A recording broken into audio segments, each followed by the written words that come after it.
Karena kan setelah menikah juga Fatimah nggak gampang-gampang aja sampai ngadu ke Rasulullah kan. Ngadu Rasulullah, tanganku sampai rusak, minta pembantu dong. Ternyata dikasih obatnya malah berzikir. Ini gimana nih? Zeda gitu juga nggak? Jangan-jangan sama lagi? Betul, Masya Allah.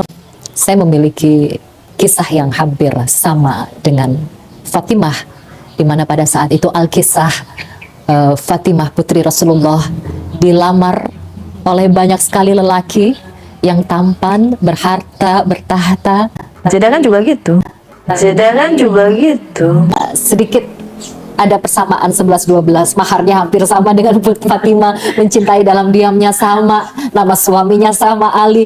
Kalau dibilang kebetulan ya nggak kebetulan banget, Masya Allah, tapi ya sudahlah, ini takdir Allah yang mungkin bisa menjadi pelajaran untuk teman-teman di rumah. Dia tolak berkali-kali, ini saksi hidup saya nih, Miss Ida ini. Ada berapa laki-laki yang melamar ya Miss ya, bertahta, berharta, tapi saya tolak. Dan Miss Ida tidak tahu saya mencintai siapa di dalam hati saya. Saya mencintai seorang laki-laki dalam diam.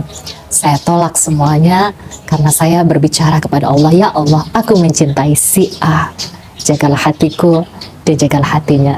Dan akhirnya Allah memberikan suami yang sama dengan Fatimah. Jika Fatimah bersuamikan Ali, Zeda juga bersuamikan Ali. Masya Allah.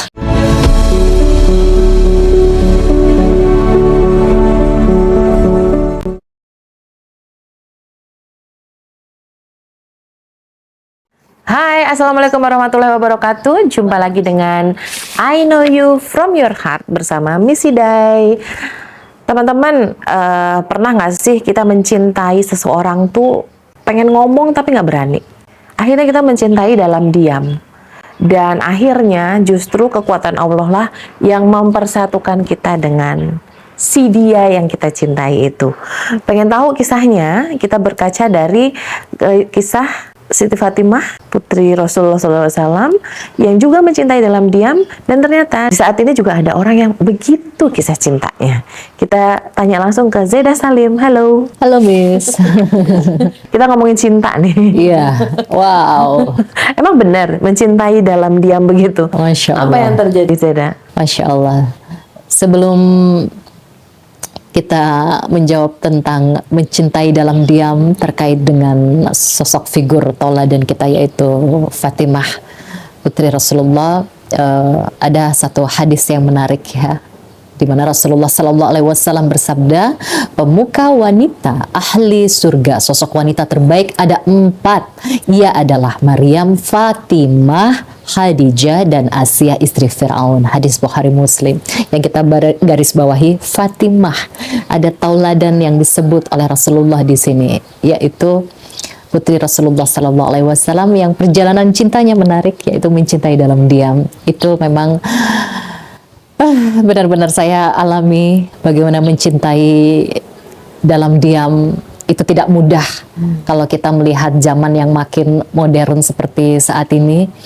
Yang bisa update status ya? Update status, apalagi subhanallah dilampiaskan dengan cara yang salah, dengan pacaran, bermaksiat kepada Allah.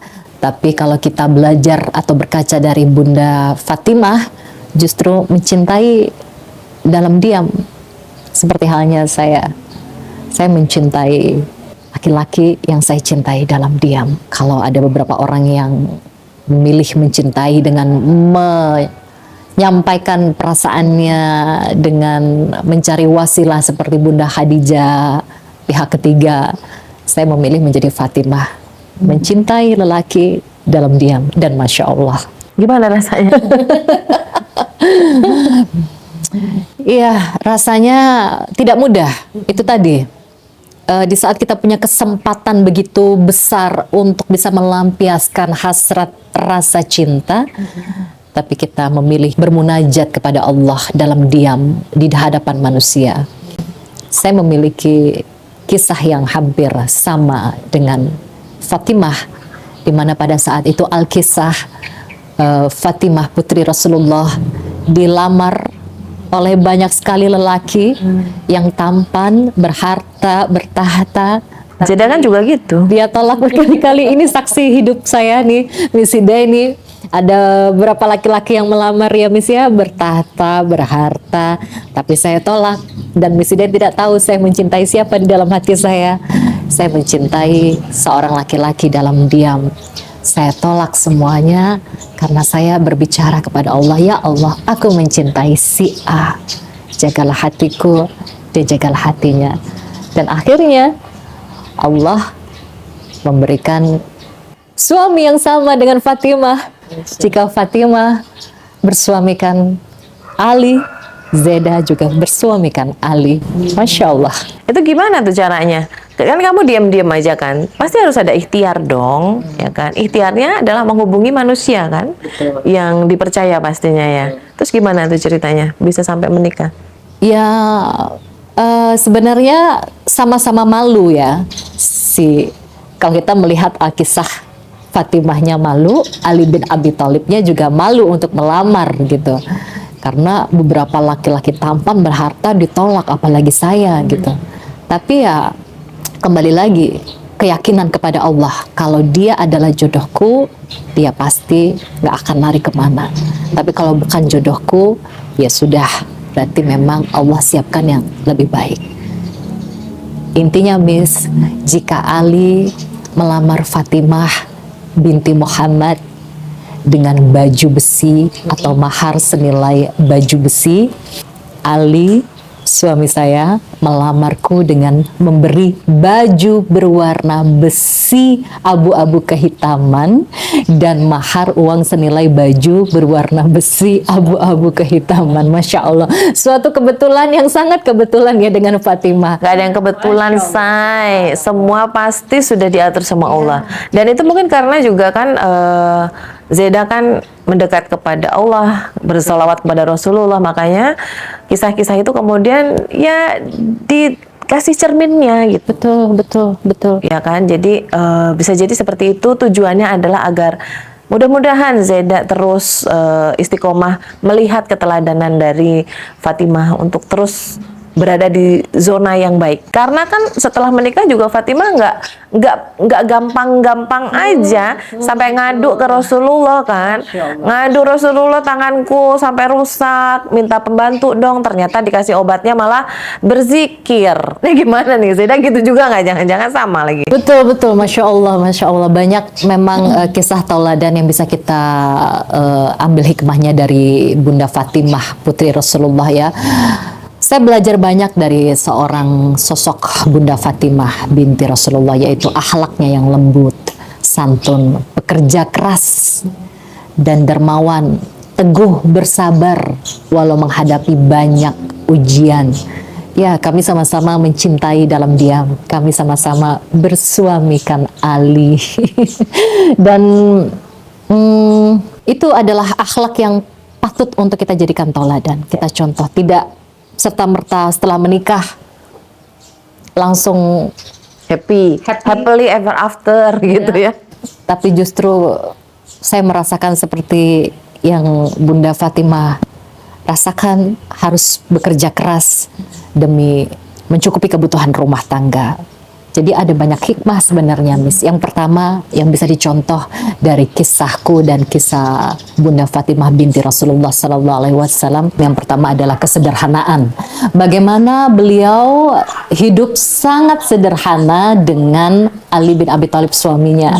Seperti halnya saya sekarang mencoba hidup seadanya, sesuai dengan kemampuan suami saya bisa beri sekian, ya sudah saya terima. Kalau kurang ya saya bekerja keras selayaknya seorang Fatimah. Dan yang kedua adalah keteguhan hati. Keteguhan hati terkait dengan mencintai dalam diam tadi, Miss. Mencintai dalam diam, mencintai yang tidak diumbar, yang tidak dilampiaskan dalam maksiat.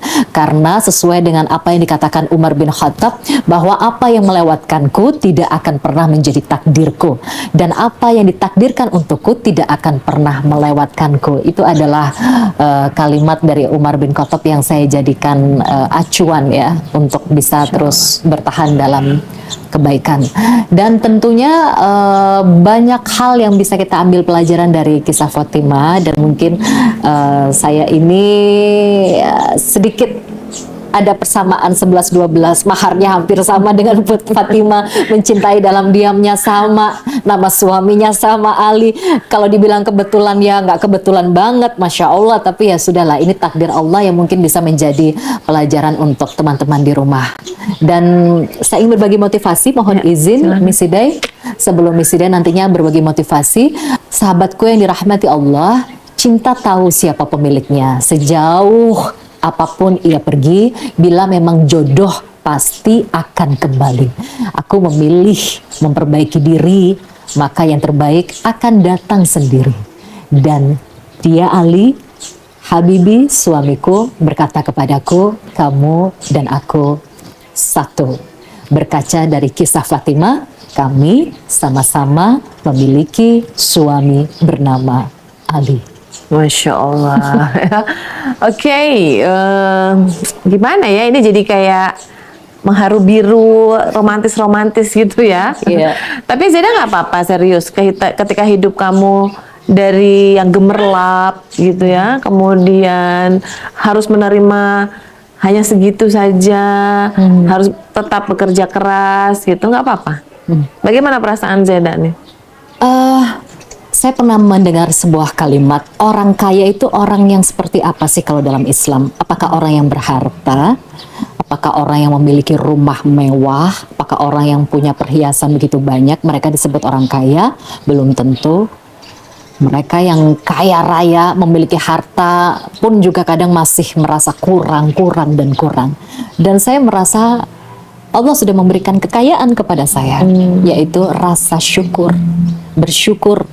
Allah beri saya makan yang cukup, Allah beri saya pakaian, Allah beri tempat tinggal, Allah beri kemuliaan, Allah beri karir, Allah beri sahabat soleh, soleha. Masya Allah, rasa bersyukur yang tinggi itu adalah kekayaan yang sebenarnya. Masya Allah. Menurut saya.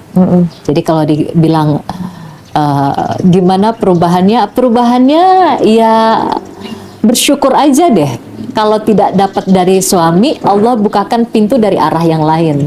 Allah kasih rezeki dari arah yang lain. Dan Masya Allah, Allah tidak pernah membiarkan saya kelaparan. Masya Allah. Allah tidak pernah membiarkan saya kekurangan, kemiskinan. Justru karena kita bersyukur seperti halnya Bunda Fatimah dengan Ali bin Abi Thalib dalam kesederhanaan dalam rumah tangga, selalu bersyukur, justru kita malah diberi Allah kemampuan untuk memberi, bukan untuk meminta. Itu, Miss. Iya, dan aku juga pernah dengar kan, perempuan yang baik itu yang maharnya sedikit. Laki-laki yang baik yang maharnya banyak. Nah, makanya tinggal pilihan kita ya. Bagusnya sih kalau yang semuanya memberikan kita mintanya sedikit dikasihnya banyak ya. Dan bisa jadi memang kalau hukum dalam dimensi waktu Allah tuh akan berbeda. Bisa jadi waktu tertentu kita dapatnya ukurannya sedikit. Tapi ketika kita bersyukur kan Allah akan berkata, Allah berjanji bahwa akan aku tambahkan nikmatnya. Maka memang yang ukurannya adalah bukan kepada nilai nominalnya, tapi kepada apa sih tambahan rasa yang ada di situ. Kayak Zeda sebagai orang feeling kan, perempuan feeling, berhati, beremosi gitu kan, dominasinya di situ. Justru mungkin itu obatnya di situ, ditambahkan nikmatnya. Masya Allah. Masya Allah. Merasain gitu nggak sih? Ya, Masya Allah. Orang tua saya melihat perubahan saya sekarang drastis. Kalau dulu sukanya minta apa harus langsung ada gitu. Tapi sekarang diajari oleh Allah langsung bagaimana rasanya atau bagaimana caranya bersabar. Yes. Itu ilmu yang luar biasa ya. Masya Allah. Dan itu ilmu kehidupan teman-teman. Makanya kita penting untuk mencari tahu dari si pelakunya sendiri. Dan Mbak Zeda, alhamdulillah, Masya Allah ya, perjalanan hidupnya yaitu roller coaster. Banyak banget pengalaman-pengalamannya yang mungkin karena Allah saking cintanya, tapi Zeda ya mungkin kalau dikasih tahu pakai mulut nggak bisa gitu kan. Makanya dikasih tadi cobaan-cobaan. Dan betul memang Zeda sekarang terlihat makin solihah, makin bisa mengendalikan diri. Amin, yang Kalau kita pada dasarnya setiap manusia itu egosentris, kita fokus kepada diri kita. Kalau kita pengen sesuatu kita instan maunya, pengen cepat dapatnya. Ya, tapi dengan cerita-cerita yang Zeda dapatkan itu justru mengajari bagaimana mementingkan orang lain, bagaimana kemudian menahan keinginan, ya, Betul. seperti itu. Insya Allah, Masya Allah. Hikmah apa nih terbesar setelah menikah dengan orang yang diam-diam dicintai, lalu kemudian tetap bekerja keras karena juga obatnya zikir tadi, gimana Iya. tuh? Hikmahnya cuma satu ya, kita belajar terkait dengan tauhid, keteguhan hati kepada Allah. Saya dulu tidak pernah menyangka akan dinikahi oleh si A, katakanlah. Tapi karena keteguhan hati kita kepada Allah, keyakinan kita yang kuat kepada Allah, ya Allah, Engkau pasti akan menikahkanku dengan dia. Entah bagaimana caranya, itu urusanmu ya Allah. Tapi aku yakin dia akan menikahiku. Itu seperti sudah diberi hidayah oleh Allah. Jadi keteguhan hati itu Masya Allah ya. Keteguhan hati, yakin kepada Allah, itu benar-benar akan menjadikan apa yang kita inginkan menjadi kenyataan. Seperti mencintai dalam diam, ya Allah, aku mencintai dia, ya Allah, aku menyukai dia, jadikanlah dia suamiku. Allahu a'lam, Allah jadikan suami. Tapi tentunya banyak ujian juga di dalamnya, tidak mudah. Dan kalau janji Allah bahwa kita itu akan diberikan pasangan yang sekufu, bisa jadi karena kita juga mengusahakan agar berada di kufu tersebut gitu kan, di level tersebut ya. Dan ini yang selama ini Zeda lakukan?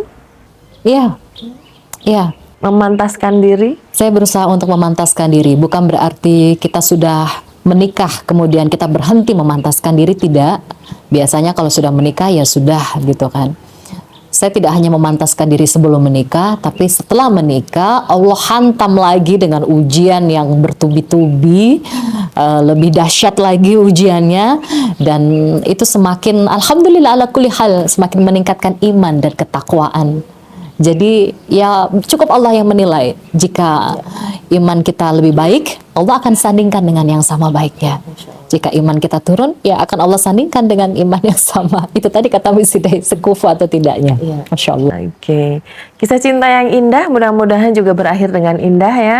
Dan cerita apapun yang terjadi di dalamnya itu bisa menjadi inspirasi buat kita semuanya. Kalimat terakhir dari Zeda untuk memotivasi teman-teman? Sudah tadi? Sudah tadi ya. Oke, nggak ada Sekarang lagi ya. giliran Misidai Oke. memberi motivasi. Kalau Misi Day selama ini ketika mendapati teman-teman yang menginginkan pernikahan ya, wis aku doain dong biar aku bisa segera menikah gitu. Kalau Misi Day melihat dari apa yang terjadi di hadapan Misi Day, si ini ketemu si ini, si ini ketemu si ini, yang kadang-kadang itu bukan impiannya, atau kadang-kadang memimpikan yang itu tapi ternyata pada satu niatan menikahnya. Niatkanlah itu untuk sebagai ibadah. Ya, dan dengan siapapun kita akan dipertemukan, itu pasti sudah Allah tetapkan yang terbaik buat kita. Kalau kemudian setelah menikah ternyata mengalami hal yang kok nggak sesuai dengan ekspektasi aku sih, nggak usah nyalahin Allah. Ya, lihat kembali ke dalam diri. Jangan-jangan aku belum melakukan apa yang Allah perintahkan. Aku belum membuat Allah mencintai aku. Karena aku belum mencintai Allah dengan apa yang diberikannya kepada kita. Dan satu lagi adalah cinta kita itu pertama kepada Allah dulu. Jangan sampai apa yang Allah hadirkan sebagai pendamping kita lebih kita cintai daripada kita mencintai Allah. Maka dengan demikian Allah tetap cinta kepada kita, cinta kita kepada pasangan kita, kemudian merahmati kita sehingga rumah tangga itu akan sakinah mawadah warahmah. Ya. Tetap semangat buat yang belum punya pasangan, dan yang udah punya pasangan dijaga baik-baik dengan tetap cinta kepada Allah. I know you because I love you. I know you from your heart. Assalamualaikum warahmatullahi wabarakatuh. Waalaikumsalam.